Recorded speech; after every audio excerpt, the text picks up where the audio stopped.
Olá a todos, bom dia. Na videoaula de hoje vamos tratar sobre controladores do tipo atraso de fase. Vamos definir a que se destina esse controlador, mostrar sua estrutura matemática e como projetamos um atraso de fase para atender os requisitos de projeto. O método que iremos adotar será através da resposta em frequência, utilizando o diagrama de Bode e principalmente as definições de margem de fase e ganho do sistema. Inicialmente, vamos definir os objetivos do controlador atraso de fase. O primeiro deles é referente ao regime estacionário. O atraso de fase visa melhorar o desempenho em regime permanente, especialmente na faixa de baixas frequências. Um segundo objetivo consiste em aumentar a margem de fase que atenda a uma resposta em regime transiente de acordo com as especificações de amortecimento ou overshoot. Vamos ver que a margem de fase está diretamente relacionada com o desempenho em regime transiente, mais especificamente com o fator de amortecimento. A estrutura matemática de um controlador atraso de fase é GC de S igual a KC, que multiplica S mais ômega Z sobre S mais ômega P, onde ômega Z é o zero do controlador atraso de fase, ômega P o polo do controlador atraso de fase e o Kc é o ganho do controlador, que será unitário, e vamos definir daqui a pouco. Como nós vamos trabalhar com o método da resposta em frequência, nós iremos definir o zero e o polo do controlador como frequências a serem determinadas, ômega Z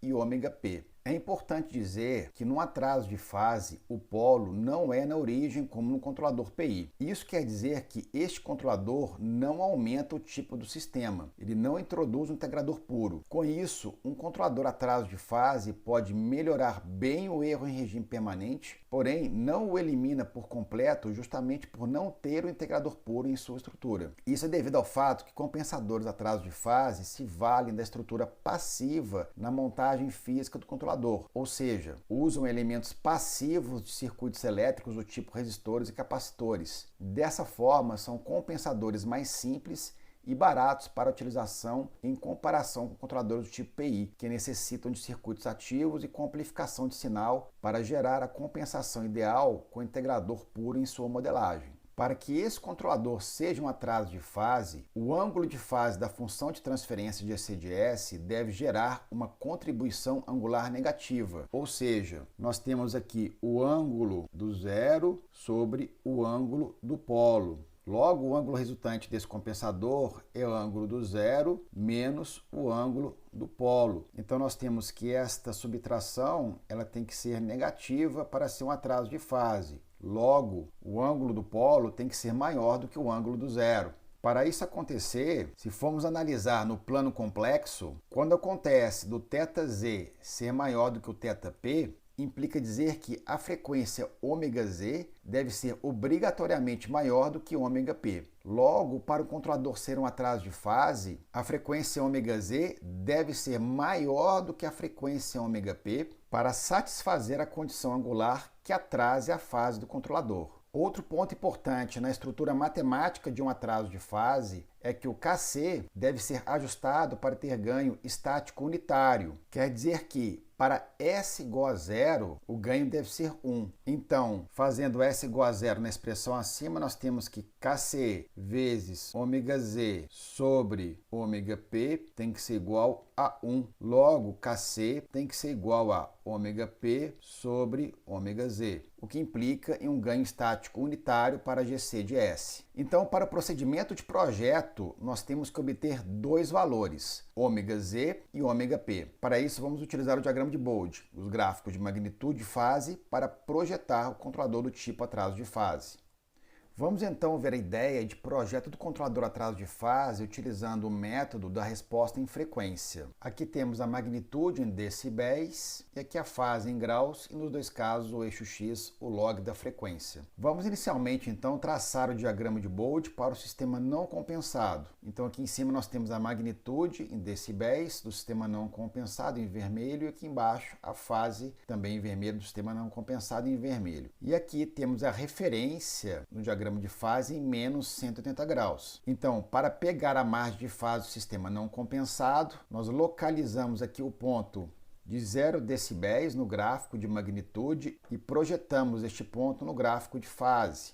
Então aqui nós temos a margem de fase do sistema não compensado, que nós iremos chamar de φm-nc de não compensado, que é esta distância aqui marcada em verde, de menos 180 até o diagrama aqui de fase. Bom, por algum requisito de projeto, a margem de fase ela deve ser melhorada, ou seja, aumentar a margem para atender às especificações de transiente, como por exemplo overshoot ou fator de amortecimento. Inclusive, se a margem de fase for negativa, é importante trazê-la aqui para uma margem de fase positiva, e o objetivo do controlador atraso de fase pode também ter função estabilizante, tornando a margem de fase positiva. Aqui neste caso vamos considerar uma margem de fase positiva, porém insuficiente para atender às condições de amortecimento ou overshoot do sistema. Vamos considerar então uma margem de fase desejada que queremos ter para o sistema compensado, que nós vamos definir como sendo φm-c, que pela especificação do transiente conduz a essa margem aqui em roxo, que eu desenhei aqui de menos 180 até o diagrama de fase. Então, para este ponto ser a margem de fase, o gráfico de magnitude deve cortar o 0 dB nesta frequência.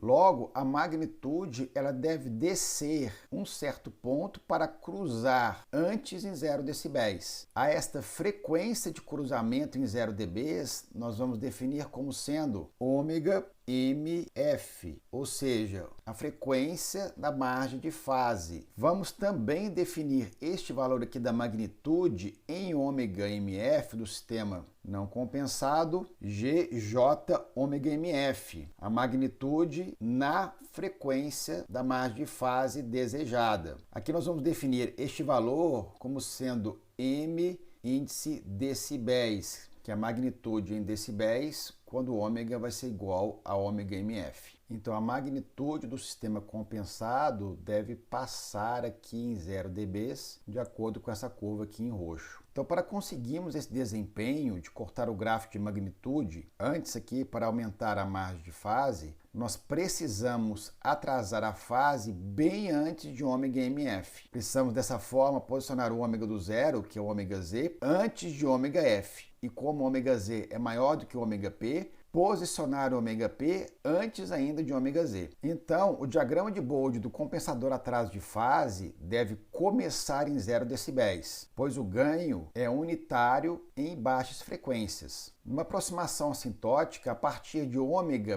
P, ele vai descer 20 decibéis por década, e depois que atingir aqui o ômega Z, ele vai voltar a um patamar constante com ganho em dB negativo. Então, em verde claro, eu estou mostrando aqui o diagrama de Bode de magnitude para o atraso de fase do controlador. Logo, essa descida aqui do compensador faz com que o sistema compensado comece a descer antes, a partir aqui de ômega P até ômega Z, onde o decaimento volta com a inclinação original, porém defasada de GJ ômega F, para que a magnitude possa cortar justamente neste ponto. Por consequência, o diagrama de fase do compensador ele começa em 0, depois atrasa a fase a partir de ômega P, e depois volta para 0 no final após o ômega Z. Aqui é claro uma aproximação assintótica. Então, o que está aqui em verde claro é o diagrama de fase do compensador atraso de fase, somente do controlador. A consequência da inclusão do atraso de fase no sistema compensado é que o atraso de fase vai ocorrer de fato bem antes da frequência da margem de fase,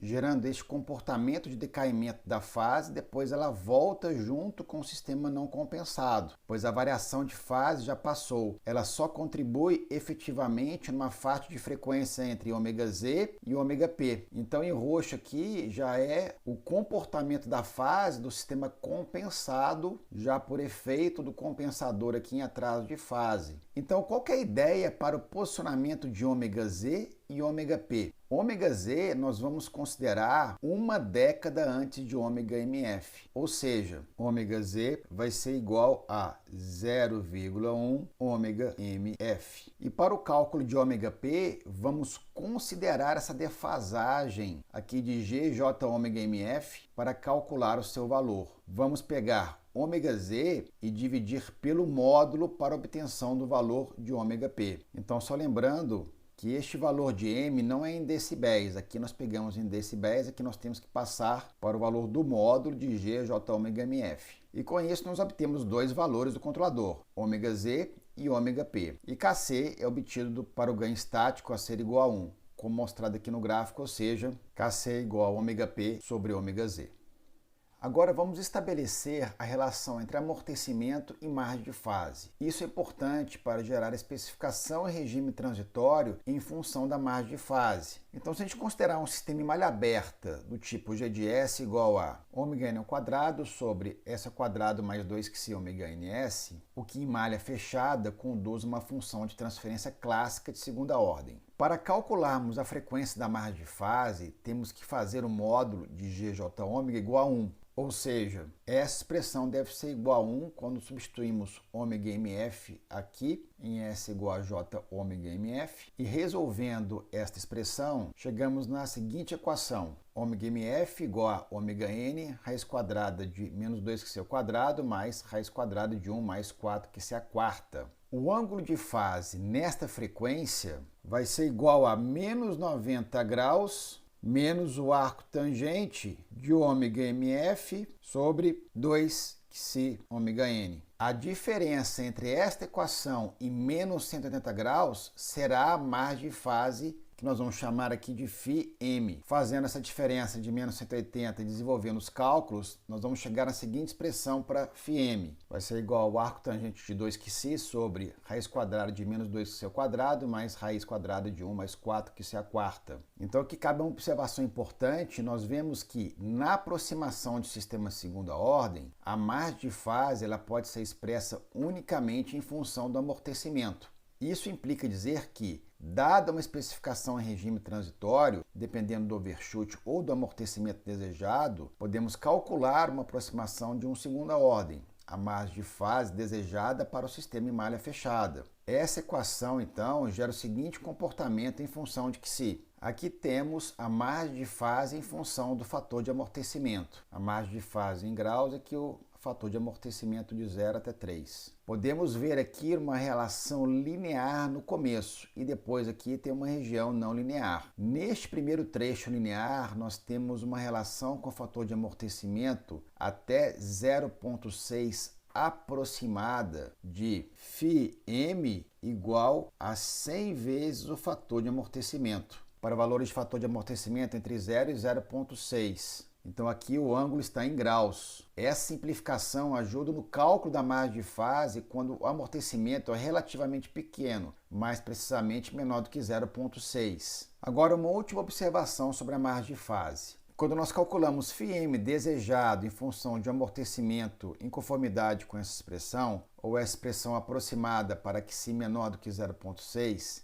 é necessário fazer ainda o ajuste neste valor. O compensador em atraso de fase sempre contribui com um ângulo bem pequeno, porém residual, na frequência da margem de fase. Isso quer dizer o quê? Que o controlador ele rouba, entre aspas, uma margem do sistema compensado. Bem pouco, mas ele tira um pouco dessa margem. Então, para compensar essa perda de margem de fase, é muito comum acrescentar um valor além do calculado para o desejado em função do amortecimento. Esse valor ele é bem variável e encontramos diversas abordagens de acordo com a literatura. Geralmente, eu gosto de colocar este valor entre 5 e 20 graus, dependendo do sistema. Tem bibliografia que compensam com menos. O fato é que este acaba sendo um parâmetro de ajuste que podemos dar mais margem para o sistema depois que simulamos em malha fechada, caso o valor escolhido aqui ainda seja insuficiente para compensar a fase residual do controlador.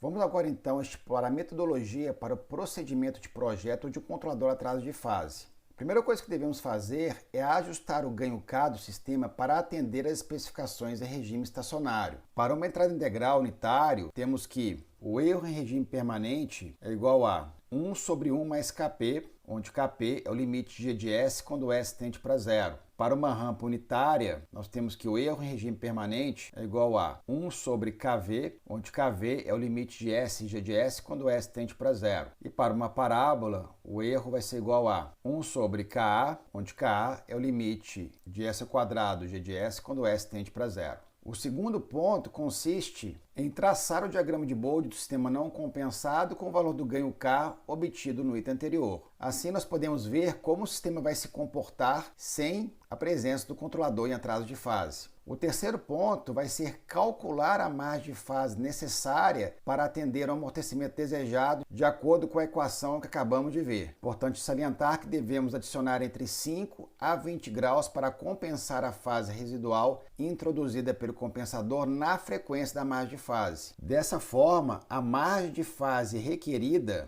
deve ser igual a margem de fase calculada mais a margem de fase extra, que deve estar aí no intervalo de 5 graus a 20 graus. Geralmente nós começamos aí com um valor aí em torno de 10 graus. E este valor podemos modificá-lo após simular o sistema em malha fechada e verificar se ele é insuficiente para atender a especificação desejada referente ao regime transitório. Com isso, nós podemos calcular o ângulo de fase neste ponto, que será igual a menos 180 graus mais a margem de fase requerida. É a partir deste ângulo de fase que iremos calcular a frequência na margem de fase ômega-MF. Então, o quarto ponto consiste justamente em encontrar a frequência na margem de fase, ou seja, ômega-MF, no ângulo que acabamos de calcular. Podemos obter este valor diretamente no diagrama de Bode, ou também podemos calculá-lo de forma analítica. Iremos ver mais à frente como obter este valor pelos dois métodos. Aqui também calculamos o G de J ômega MF, que vai ser igual à magnitude M, que é o valor da magnitude que queremos atenuar na frequência da margem de fase. Lembrando que o diagrama de Bode fornece o valor em decibéis. E aqui nós precisamos trabalhar com o valor da magnitude direto, G J ômega F, que vai ser o valor de M que precisamos para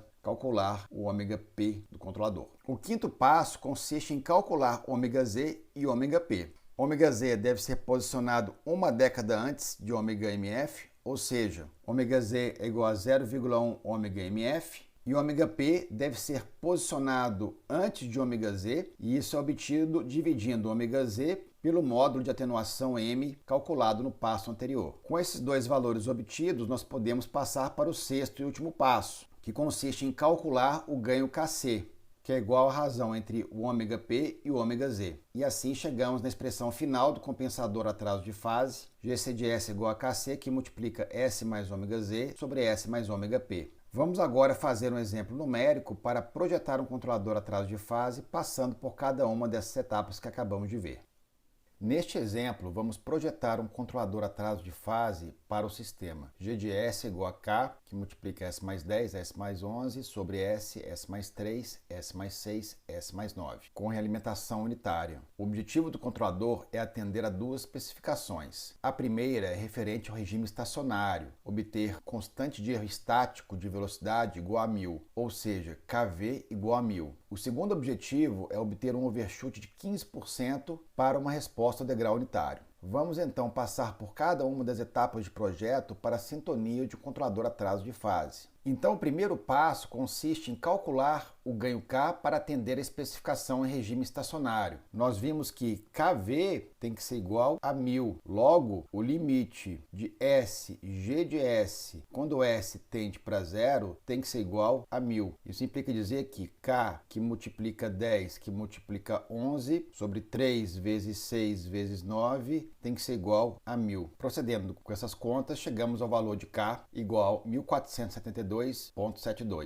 Então agora, de posse desse valor de K, nós vamos agora traçar o diagrama de Bode do sistema não compensado. O passo seguinte consiste em obter o diagrama de Bode do sistema não compensado com o ganho K que acabamos de calcular. Vamos utilizar o comando margin do MATLAB, que além dos gráficos de magnitude e fase, nos fornecem também as margens de ganho e fase do sistema não compensado. Então aqui está o diagrama de Bode para o sistema não compensado e podemos ver que o sistema possui margens de fase e de ganho negativas. A magnitude corta em 0 decibéis corresponde a uma margem de fase aqui, um ângulo em relação a menos 180 graus de menos 4 graus. E quando a fase corta aqui em menos 180 graus, nós temos uma margem de ganho de aproximadamente menos 30 decibéis. Então aqui com essas duas margens negativas, isso quer dizer que o sistema vai ser instável em malha fechada. Podemos comprovar isso através do comando Step Feedback para esse sistema. Então ao executar o comando Step Feedback para entrada em degrau unitário, podemos ver que o sistema de fato é instável em malha fechada. Então esse controlador ele vai ter mais um objetivo. Além de atender às especificações mostradas, ele deve ainda estabilizar o sistema, corrigindo assim as margens de fase e de ganho com o compensador atraso de fase.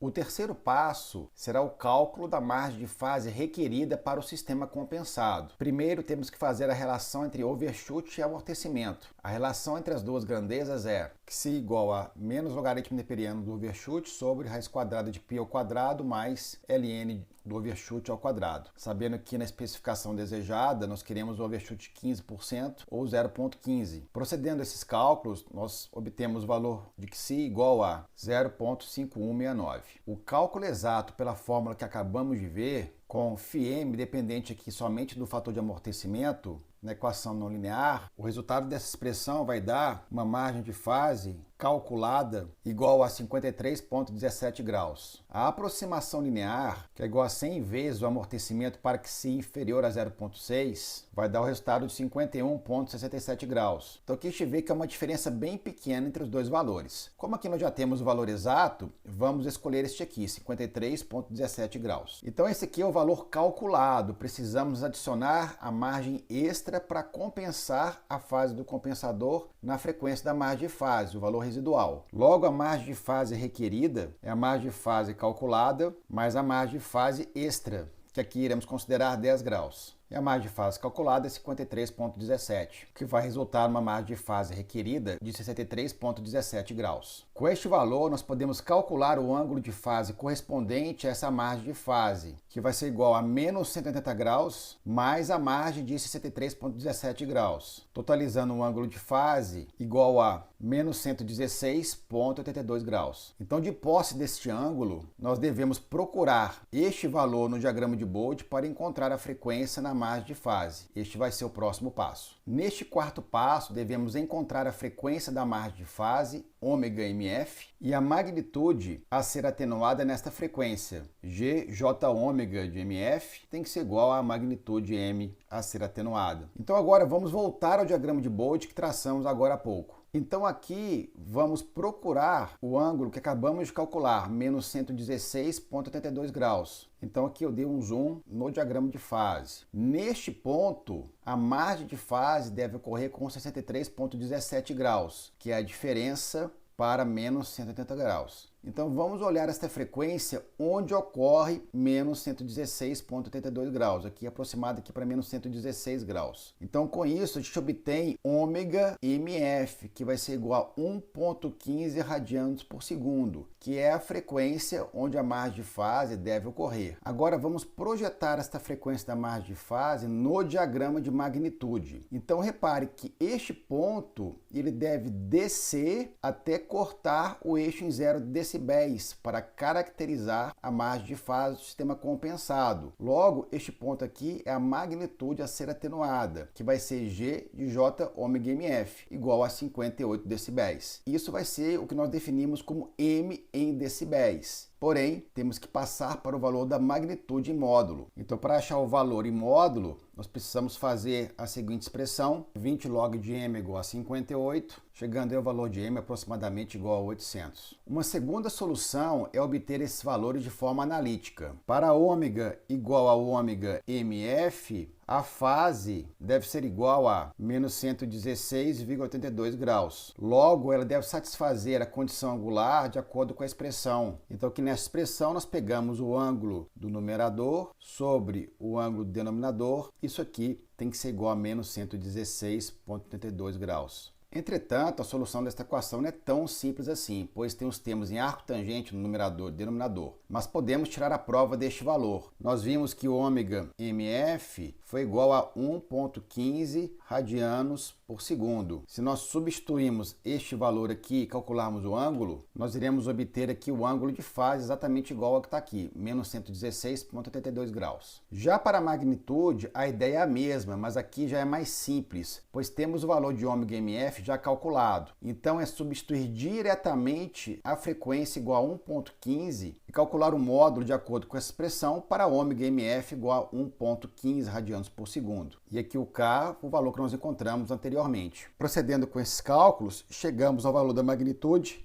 também igual a 800, igual ao que acabamos de obter diretamente para o diagrama de Bode. Então aqui nós temos a solução pelo gráfico do diagrama de Bode, e aqui nós temos a solução analítica, substituindo o ômega da margem de fase diretamente na função de transferência do sistema não compensado. No quinto passo, vamos determinar os valores de ômega Z e ômega P. Para o posicionamento do zero, vimos que ele deve ficar uma década antes de ômega MF. Logo, ômega Z vai ser igual a ômega MF sobre 10, ou ômega MF vezes 0.1. Logo, ômega Z será igual a 0.115 radianos por segundo. E para o posicionamento do polo, ele deve ser atenuado na razão M, que é a magnitude atenuada na frequência de margem de fase. Ou seja, ômega P vai ser igual a ômega Z sobre M, ou seja, 0.115 dividido por 800, fazendo com que o ômega P seja igual a 0.000144 radianos por segundo. Com os dois ganhos calculados, resta agora finalizar o compensador calculando o ganho Kc. O último passo consiste em calcular Kc e finalizar a estrutura do controlador atraso de fase. Kc deve ser de tal forma a gerar um ganho estático unitário para Gc de S. Logo, Kc é igual a ômega P sobre ômega Z, ou mesmo igual a 1 sobre M, já que ômega P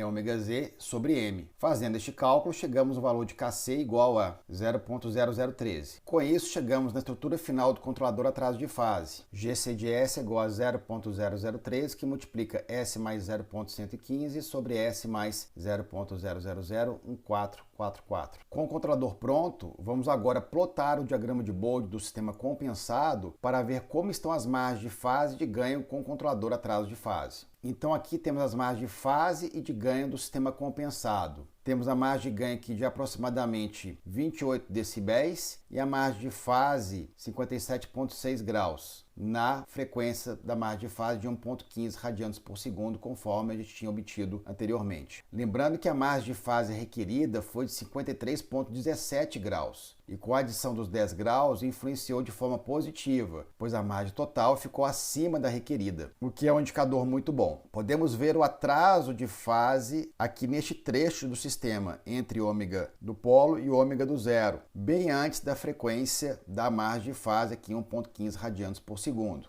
Depois disso, percebemos que a fase ela volta para o comportamento semelhante ao que estava antes no sistema não compensado. Mas agora não tem problema, pois o corte da magnitude em 0 dB, mostrado aqui em cima, ocorre agora bem antes e aumenta significativamente a margem de fase do sistema, como a gente pode ver aqui no gráfico de fase. Então o que precisamos fazer agora é simular o sistema em malha fechada para avaliar a resposta ao degrau unitário e na rampa no intuito de verificar o desempenho em regime estacionário e transitório. Então aqui está a resposta em malha fechada ao degrau unitário. Então vamos buscar a amplitude máxima do sistema e de fato obtemos aqui um máximo de overshoot de 15%, de acordo com a especificação requerida. Então, para o transitório está ok. Vamos agora simular a resposta para uma rampa unitária e analisar se a constante de velocidade atende à especificação do regime permanente. Então aqui está a simulação para a rampa unitária, aqui no de cima, e no de baixo que é o erro para a rampa unitária. O código para mostrar essas figuras está sendo mostrado aqui do lado. Nesta figura temos a referência da rampa e a resposta, elas estão praticamente coincidentes. Só conseguimos ver alguma diferença se dermos um zoom bem intenso aqui na figura. Então aqui nós temos a referência e a saída. Este erro deve ser 1 sobre 1000, ou seja, o erro deve tender em regime permanente a 0.01. Para isso, vamos ver o sinal do erro neste gráfico aqui embaixo. E aqui podemos ver um transitório no começo do erro e depois ele vai estabilizando e praticamente tende para zero, mas ele se estabiliza no valor bem pequeno, mas diferente de zero. Se dermos um zoom nesta região, vemos que o erro tende para 0.001. 1 a 10 a menos 3, ou seja, com a constante de velocidade igual a 1000. Isso significa que a resposta atende à especificação em regime permanente. Com isso, nós validamos todas as etapas de projeto, verificamos o diagrama de Bode do sistema compensado e as respostas do degrau e rampa unitária. E o controlador atraso de fase está projetado e pronto para aplicação neste sistema. A leitura recomendada para o estudo do projeto do controlador atraso de fase é o capítulo 11 do livro Engenharia de Sistemas de Controle, tópicos 11.1, 11.2 e 11.3. E assim encerramos a nossa aula de hoje. Agradeço novamente pela atenção e até o nosso próximo encontro.